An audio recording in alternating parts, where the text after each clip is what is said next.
BPL এ betting site গুলাকে sponsor হিসেবে নেওয়া হয় না, কিন্তু IPL, PSL, Big Bash, IL টি-20, SA টি-20 সবগুলাতে এই বেট কোম্পানি গুলা স্পন্সর হিসেবে থাকে, যার জন্য এই টুর্নামেন্ট গুলা অনেক বেশি জমজমাট হয়, টাকা পয়সা এগুলো বেশি থাকে। তো বাংলাদেশ এগুলা করে না, এটা একটা ভালো সিদ্ধান্ত। তো আসলে এই যে মানে বেট কোম্পানি গুলাকে স্পন্সর হিসেবে নেয় না জন্য কি বিপিএল এ ফিক্সিং, তারপরে বেট টেট হ্যান ত্যান এগুলো হয় না? আমার তো মনে ভাই প্রশ্ন আছে, বিশেষ করে এই যে টিপু সুলতান সেদিন খেললো ঢাকার বিপক্ষে, নতুন বোলার স্পিনার, সে একটা ওভারে 4টা ওয়াইড দিয়ে 14 রান কনসিড করছে।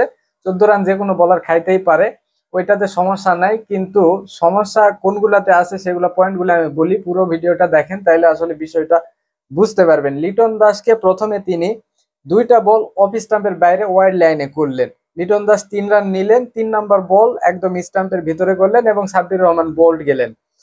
ক্রিজের নতুন ব্যাটার হিসেবে থিসারা পেরেরা যখন আসলো তখন থেকেই আমার সন্দেহ শুরু। এবং থিসারা পেরেরাকে টানা 2টা বল ফায়ারিং ডাউন দ্য লেগে করলেন, করার পর 2টা এত বড় ওয়াইড দিলেন যে কিপার রনি তালুকদার এখানে মিস করলেও কিছু আসলে বলার ছিল না। তো এই 2টা ওয়াইড এতই বড় ছিল। তো ধরা যাক এখন পেরেরাকে রুম দেবে না জন্য সে পায়ে বল করতে চাইছে, যার জন্য ওয়াইড গেছে, কিন্তু কাজ হচ্ছে না বুঝতে পেরে নিজেকে সংশোধন করলেন এবং পরের বলটা করলেন ঝুলিয়ে, অনেক আস্তে অপেক্ষা করে লং অনে ঠেলে পেরেরা সিঙ্গেল নিলেন। তারপরে ধরা যাক এতক্ষণ ডানহাতি ব্যাটারকে বল করছিলেন বলে পেরেরার সামনে হয়তো বা তার একটু লাইন লেন্থ গুলিয়ে ফেলছে, কিন্তু লিটন দাস যখন ডানহাতি ব্যাটার স্ট্রাইকে গেল তখন আবার কি করলো, তখন আবারও ডাউন দ্য লেগে এত জোরে বল করে ওয়াইড দিলেন, যেটা ওই রনি তালুকদার যে কিপার তার আসলে ধরার কোনো সাধ্য ছিল না।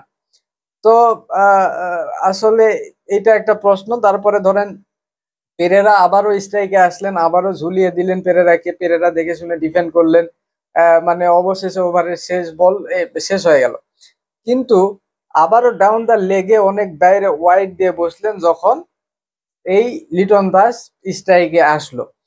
এসে সেখানে এতই বাইরে বল করলেন যে কিপার তো ধরতে পারলোই না, যদি ওই ফাইন লেগের ফিল্ডার একটা ডেসপারেট ডাইভ না দিত তাহলে ওই বলটা কিন্তু ধরতে পারতেন না।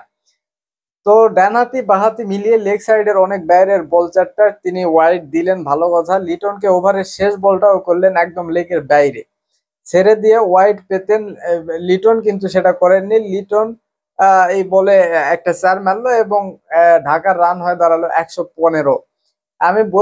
আমি এখন যে পয়েন্টটা আসলে উল্লেখ করবো সেটা সবচেয়ে গুরুত্বপূর্ণ।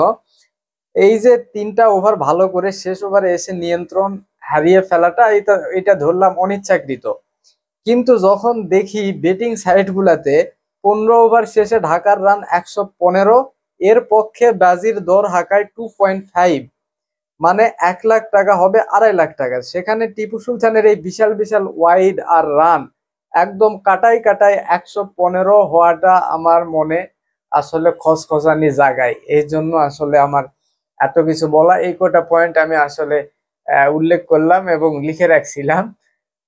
তো এই হয়েছে বিপিএল এর অবস্থা। আর আপনাদের কাছে কি মনে হয় এটা অবশ্যই কমেন্টে জানাবেন।